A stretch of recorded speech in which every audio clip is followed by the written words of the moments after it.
Сәлем, сіздермен Аскербек. Бұрын бізді ертеде өмір сүрген адамдарға үрей туғызатын жануарлармен өмірге таласуға тура келген.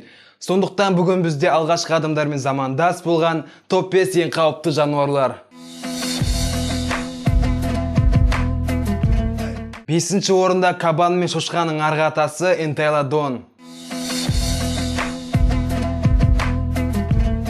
Энтелодон немесе суперкабан 30 миллион жыл бұрын Солтүстік Америка мен Евразия материктерін мекендеген. Суперкабан нағыз қанішер жыртқыш. Оның денесінің биіктігі 2 метр, ал салмағы 1 тоннадан асқан.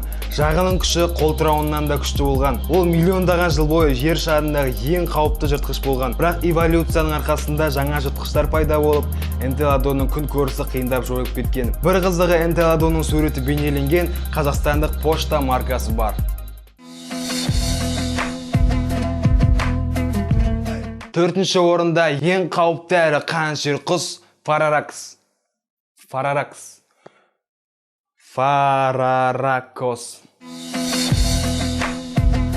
50 миллион жыл бұрын оңтүстік Америкада мекендеген. Ол жер шарындағы ең ірі құс. Оның биіктігі 3 метр, ал салмағы жарты тоннаға дейін жеткен.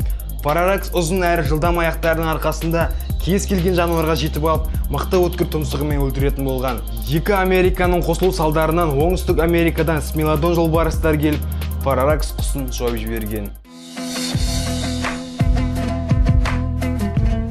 3-ші орында арыстаннан 2 есе қауіпті смелодон жолбарысы.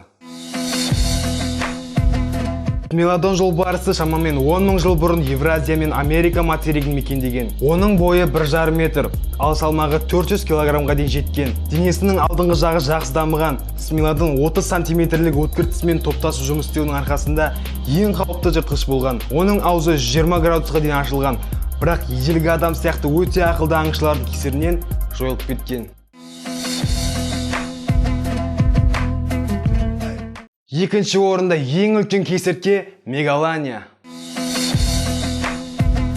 Мегалания шамамен 40 мың жыл бұрын қазіргі Австралия материгінде мекендеген. Оның ұзындығы 7 метр, ал салмағы 1 тоннадай. Ол өткір тістерінің арқасында Австралия материгіндегі номері 1-ші жыртқыш болған. Ерекшелігі ол алып және улы кесіртке болған.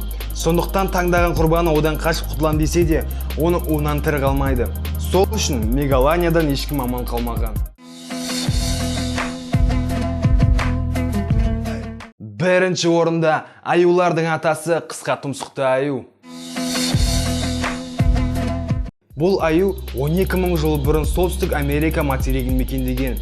Ол 2 аяққа тұрған кезде биіктігі 4 метрге жеткен, ал салмағы 1,5 тоннадай болған. Негізгі қорегі мамонт, бұғы сияқты ірі жануарлар болған. Аяқтары ұзын болғандықтан жылдамдығы лезде сағатына 64 километрге дейін жеткен. Ғылыми деректерге сенсек, ежелгі адамдармен бәсекелестікке шыдамай жойылып кеткен.